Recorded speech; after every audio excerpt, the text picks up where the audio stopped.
Mad Maxine Waters vows to reverse Trump's scam if Dems reclaim Congress.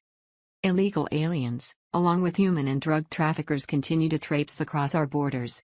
Meanwhile, President Donald Trump has pledged to secure the border between the U.S. and Mexico.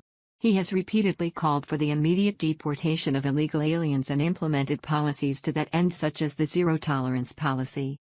Yet the so-called resistance strikes, waging war with propaganda, violence, and faux media outrage, vowing to strike down all things Trump, regardless of the benefit to America and her citizens.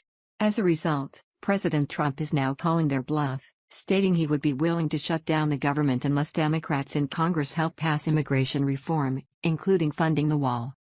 President Trump tweeted, "I would be willing to shut down government if the Democrats do not give us the votes for border security, which includes the wall. Must get rid of lottery, catch and release, etc., and finally go to system of immigration based on merit. We need great people coming into our country." He was highly critical of the left and their continued obstructionism regarding his attempts to reform the broken immigration process by continuing to resist any and all attempts to secure the border. Earlier Sunday, he said there are consequences when people cross our border illegally, referring to the separation of children from their parents, and called on Congress to repair the dumbest and worst immigration laws in the world. He tweeted, "Please understand, there are consequences when people cross our border illegally, whether they have children or not, and many are just using children for their own sinister purposes. Congress must act on fixing the dumbest and worst immigration laws anywhere in the world. Vote R." His administration has come under blistering criticism for separating children from their parents over its zero-tolerance immigration crackdown to deter immigrants from trying to cross the border illegally. A self-proclaimed leader in the so-called resistance movement and openly critical Representative Maxine Waters, CAD, was not about to allow President Trump's threats of a government shutdown pass without directly addressing it. With almost single-minded obsession, Waters has been calling for the impeachment of President Trump even before his inauguration. This time is no different. On MSNBC's Live, Waters claimed President Trump was merely bluffing and bullying in his threats to shut down the government if a wall on the U.S.-Mexico border was not funded. Waters stated, "You know, this president is a bully and he will try to intimidate all of us. He is not going to shut down anything. As a matter of fact, people will remember that he said he was going to build this wall and he was going to make Mexico pay for the wall.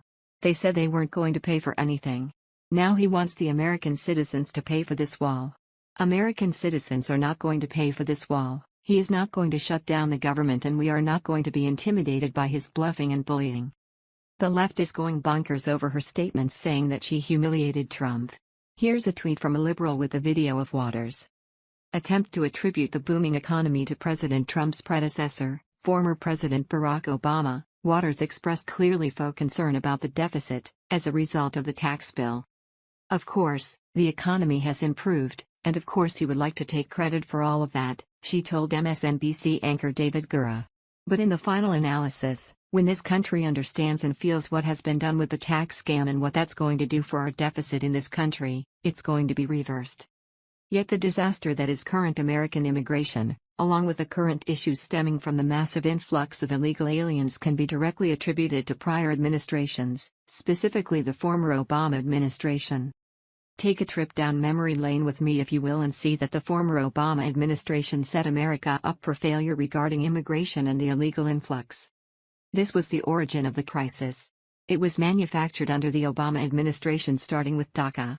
This was intended to be an ongoing issue utilized to open American borders, creating a political climate where a very specific and overarching agenda could be pushed. If there was a specific agenda that received pushback, then dissension was sown utilizing the criminal element involved.